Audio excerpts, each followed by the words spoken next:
Hello everyone, welcome to Advanced SEO Tutorials.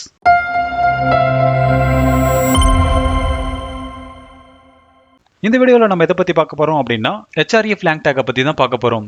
இந்த Hreflang tag பத்தி அப்படின்னா SEOல ஒரு இம்பார்ட்டன்ட் ஜாப் ரோலை பண்ணுது. என்ன அப்படின்னா உங்களுடைய வெப்சைட்டை நீங்க மல்டிபிள் லாங்குவேஜஸ்க்கு டிரான்ஸ்லேட் பண்ணி அதை ஒரு பேஜா கிரியேட் பண்ணியிருந்தீங்க அப்படின்னா அப்ப அது டூப்ளிகேட் கண்டென்ட்டா சர்ச் இன்ஜின் கன்சிடர் பண்ணிடுவாங்க.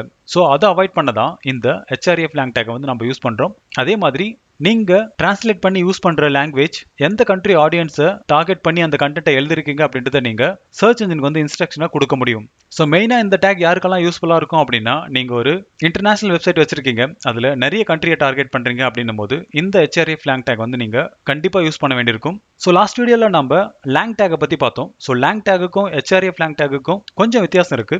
லாங் டேக் பார்த்தீங்க அப்படின்னா உங்களுடைய என்டையர் பேஜ் எந்த லாங்குவேஜ்ல இருக்கு அப்படின்றத சர்ச் இன்ஜின் சொல்றதுக்காக யூஸ் பண்றோம். ஆனா Hreflang tag பார்த்தீங்க அப்படின்னா நீங்க டார்கெட் பண்ற கண்ட்ரியில ஸ்பெசிபிக் லாங்குவேஜ் பேசுற பீப்புளுக்கு மட்டும் உங்களோட வெப்சைட்டை நீங்க ஆப்டிமைஸ் பண்ண முடியும். ஸோ அதுக்காக தான் நம்ம இந்த Hreflang tag யூஸ் பண்றோம். ஸோ பேசிக்கா இது பார்த்தீங்க அப்படின்னா ஒரு HTML attribute தான். இந்த டேக்கை யூஸ் பண்ணி தான் நம்ம சர்ச் இன்ஜினுக்கு எந்த லாங்குவேஜ்ல நம்மளோட வெப்சைட் இருக்கு, அப்புறம் எந்த ரீஜனல் பீப்புளை நம்ம டார்கெட் பண்றோம் அப்படின்றத நம்ம சொல்றோம். ஸோ இப்படி சொல்றதுனால நீங்க டார்கெட் பண்ற ரீஜனல் பீப்புளுக்கு உங்களோட வெப்சைட் ஆப்டிமைஸ் ஆயிடும். ஸோ இந்த டேக்கை யூஸ் பண்றதுனால சர்ச் இன்ஜினால ஈஸியா நம்மளுடைய வெப்சைட் அண்டர்ஸ்டாண்ட் பண்ணிட்டு நம்மளோட வெப்சைட்ல யூஸ் பண்ணிருக்கிற லாங்குவேஜ்க்கு தகுந்த மாதிரி சர்ச் இன்ஜின்ல ரேங்க் ஆகும். ஸோ இதனால நீங்க டார்கெட் பண்ண கண்ட்ரில இருந்து நீங்க ஸ்பெசிஃபை பண்ண லாங்குவேஜ் பீப்புள் கிட்ட இருந்து உங்களுடைய வெப்சைட்டுக்கு கண்டினியூஸ் டிராஃபிக் கிடைக்கும். ஸோ இப்போ உங்களுக்கு Hreflang tag அப்படின்னா என்ன, அது ஏன் இம்பார்ட்டன்ட் அப்படின்றது உங்களுக்கு புரிஞ்சிருக்கும். அடுத்து இந்த Hreflang tag யூஸ் பண்ணுறதுனால என்ன பெனிஃபிட்ஸ் கிடைக்கும் அப்படின்னு சொல்லிட்டு பார்ப்போம். ஸோ ஃபர்ஸ்ட் ஒன் பார்த்தீங்க அப்படின்னா பெட்டர் யூசர் எக்ஸ்பீரியன்ஸ். ஃபார் எக்ஸாம்பிளுக்கு நான் கூகுளில் போயிட்டு ஆப்பிள் அப்படின்னு தேடி இருக்கேன். ஸோ இந்த இடத்துல பார்த்தீங்க அப்படின்னா ஆப்பிள் இந்தியா அப்படின்னு வருது. ஸோ ஆப்பிளோட வெப்சைட் பார்த்தீங்க அப்படின்னா எல்லா கண்ட்ரிக்குமே டிஃப்ரெண்டாக தான் இருக்கும். ஆனால் இந்தியாவுக்குன்னு சொல்லிட்டு ஒரு சப்டைரக்டரியில் ஒரு லேண்டிங் பேஜ் கிரியேட் பண்ணியிருப்பாங்க. ஸோ இப்போ நான் இதை கிளிக் பண்ண அப்படின்னா அது ஆப்பிளோட இந்தியன் வெர்ஷனுக்கு போகும். ஸோ இந்த இடத்துல பார்த்தீங்க அப்படின்னா apple.com/in அப்படின்னு இருக்கு. ஸோ இதே மாதிரி ஒவ்வொரு கண்ட்ரிக்குமான கண்ட்ரி கோடை கொடுத்து இவங்க சப்டைரக்டரியில் அவங்களோட வெப்பேஜஸ் ஹோஸ்ட் பண்ணியிருப்பாங்க. ஸோ இவங்களோட டார்கெட் பார்த்தீங்க அப்படின்னா இந்தியாவில் இங்கிலீஷ் பேசுகிறவங்களை டார்கெட் பண்ணியிருக்காங்க. ஸோ அதனால தான் இந்த வெப்சைட் நம்மளுக்கு டாப்ல இருக்கு. அடுத்து டூப்ளிகேட் கண்டென்ட் இஷ்யூ வராம இந்த Hreflang tag பார்த்துக்கும். எக்ஸாம்பிளுக்கு இந்தியாவில் நீங்க இருக்கீங்க, உங்களுடைய மெயின் வெப்சைட்டை இங்கிலீஷ்ல டெவலப் பண்ணிருப்பீங்க.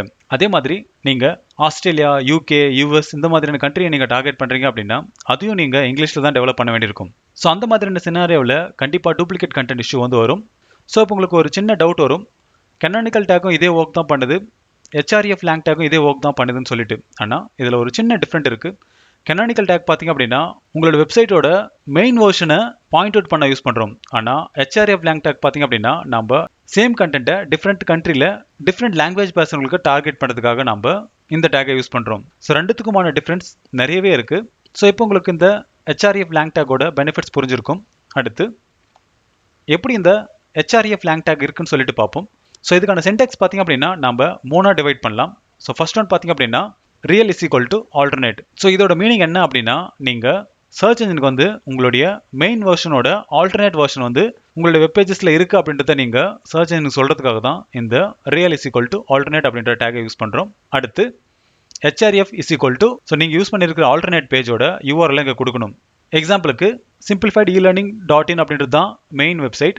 இப்போ இதே வெப்சைட்டை நான் தமிழ்ல பண்ணியிருக்கேன் அப்படின்னா இப்போ simplified e-learning.in/தமிழ் அப்படின்றத நான் கொடுக்கணும். ஸோ மெயின் டொமைனோட ஆல்டர்னேட் வெர்ஷன் தமிழ்ல இருக்கு அப்படின்றத நான் இந்த இடத்துல தான் கொடுக்க வேண்டியிருக்கும். ஸோ உங்களுடைய வெப்பேஜஸ்க்கான சரியான பாத் URL இங்க கொடுக்க வேண்டியிருக்கும்.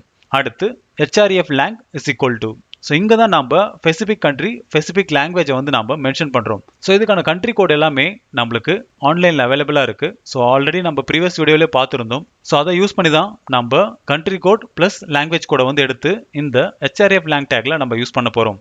அடுத்து எப்பெல்லாம் இந்த Hreflang tag நம்ம யூஸ் பண்ணலாம்னு சொல்லிட்டு பார்ப்போம். இங்க 3 சினாரியோவில் நம்ம இந்த டேக்கை யூஸ் பண்ணலாம். ஸோ ஒன்று பார்த்தீங்க அப்படின்னா same country different language. For எக்ஸாம்பிளுக்கு இந்தியாவில் நிறைய லாங்குவேஜஸ் பேசுறாங்க. அதுல மெயின் வெர்ஷனை நீங்க இங்கிலீஷ்ல டெவலப் பண்ணியிருப்பீங்க. அப்புறம் அந்த மெயின் வெர்ஷனை நீங்க மல்டிபிள் லாங்குவேஜஸ் கன்வெர்ட் பண்ணியிருப்பீங்க. எக்ஸாம்பிளுக்கு தமிழ், மலையாளம், தெலுங்கு, ஹிந்தி இந்த மாதிரி நீங்க மல்டிபிள் லாங்குவேஜஸ்ல கன்வெர்ட் பண்ணி வச்சிருப்பீங்க. ஸோ அந்த மாதிரியான சினாரியோவில் நாம இந்த சேம் கண்ட்ரி டிஃப்ரெண்ட் லாங்குவேஜ் அப்படின்ற லாங் டேக்கை நம்ம யூஸ் பண்ணலாம். ரெண்டாவது சினாரியோ என்ன அப்படின்னா same language different countries. For எக்ஸாம்பிளுக்கு நம்ம தமிழே எடுத்துப்போம். ஸோ உங்களோட வெப்சைட்டை நீங்கள் தமிழில் தான் கிரியேட் பண்ணியிருக்கீங்க. ஆனால் டார்கெட் பார்த்தீங்க அப்படின்னா சிங்கப்பூர், மலேசியா, ஸ்ரீலங்கா இந்த மாதிரி கண்ட்ரியை நீங்கள் டார்கெட் பண்ணலாம். ஸோ அங்கே எல்லாமே தமிழ் பேசுகிறவங்க இருக்கிறதுனால உங்களோட வெப்சைட்டை நீங்கள் ஒரே லாங்குவேஜில் மல்டிபிள் கண்ட்ரிஸை நீங்கள் டார்கெட் பண்ண முடியும். அடுத்து different language different country. So இந்த சினாரியோ எங்கே வரும் அப்படின்னா, நீங்கள் ஃபார் எக்ஸாம்பிளுக்கு நீங்கள் ஜப்பானில் இங்கிலீஷ் பேசுகிறவங்களை மொத்தம் டார்கெட் பண்ண முடியும். ஸோ ஜப்பானில் ஜாப்பனீஸ் தான் நேட்டிவ் லாங்குவேஜ். அங்கே இங்கிலீஷ் பேசுகிறவங்களை மொத்தம் டார்கெட் பண்ணி நம்மளுடைய வெப் பேஜஸை நம்ம டிசைன் பண்ணியிருந்தோம் அப்படின்னா, அப்போ different language different country scenario வந்து அப்ளிகபிள் ஆகும்.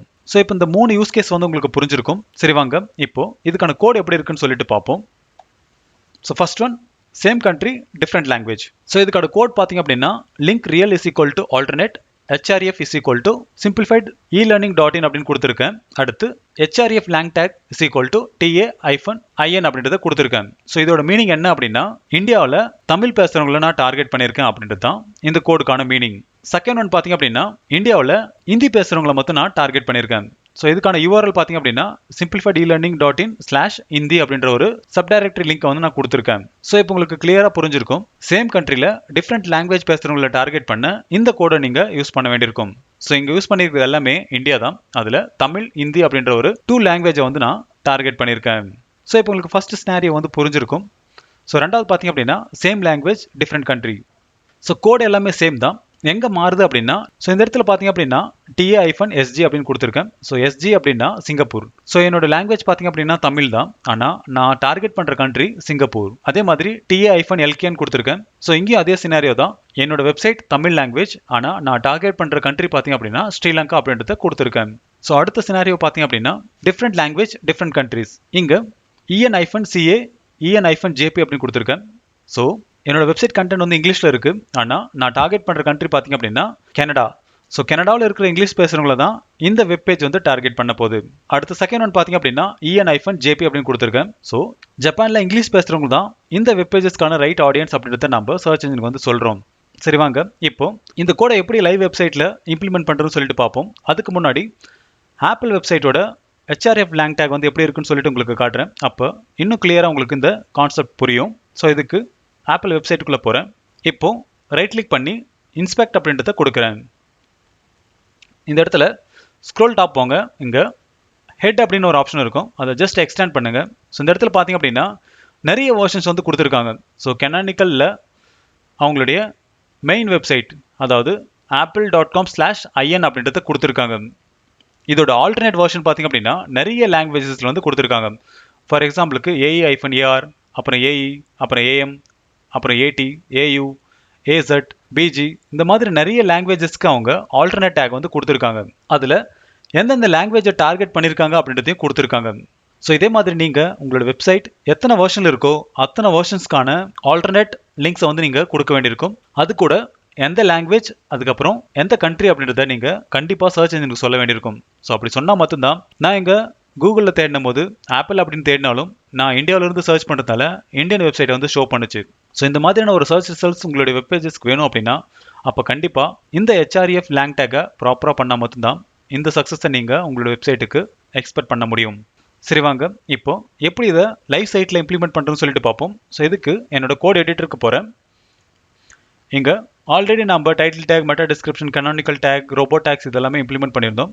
ஸோ சேம் ஹெட் செக்ஷனுக்குள்ளே தான் நம்ம இந்த href lang tag-ஐயும் நம்ம யூஸ் பண்ண போகிறோம். ஸோ இதுக்கு நான் இந்த இடத்துல இந்த கோடை பேஸ்ட் பண்ணுறேன். ஸோ இந்த இடத்துல இந்த கோடை பார்த்தாவே உங்களுக்கு புரியும். ஸோ லிங்க் ரியல் கெனானிக்கலில் நான் என்னோட மெயின் பேஜுக்கான URL கொடுத்துருக்கேன். அதே மாதிரி அதே பேஜுக்கான ஆல்டர்னேட் 2 வெர்ஷன் இருக்குது அப்படின்றத நான் இந்த இடத்துல கொடுத்துருக்கேன். ஸோ இப்போ உங்களுக்கு இந்த கெனானிக்கல் டேக் அப்படின்னா என்ன, அது ஏன் இம்பார்ட்டன்ட் அப்படின்றது உங்களுக்கு புரிஞ்சிருக்கும். இதில் ஏதாச்சும் டவுட் இருந்துச்சு அப்படின்னா கமெண்ட் செக்ஷனில் கமெண்ட் பண்ணுங்கள். அதுக்கான சொல்யூஷன் கண்டிப்பாக நான் உங்களுக்கு தரேன். இன்னும் நீங்கள் என்னோட சேனலை சப்ஸ்கிரைப் பண்ணல அப்படின்னா சப்ஸ்கிரைப் பண்ணிக்காங்க. அப்போ தான் நான் அடுத்த போகிற வீடியோஸ் எல்லாமே உங்களுக்கு சீக்கிரமாக ரீச் ஆகும். தேங்க்யூ ஃபார் வாட்சிங் and have a good day.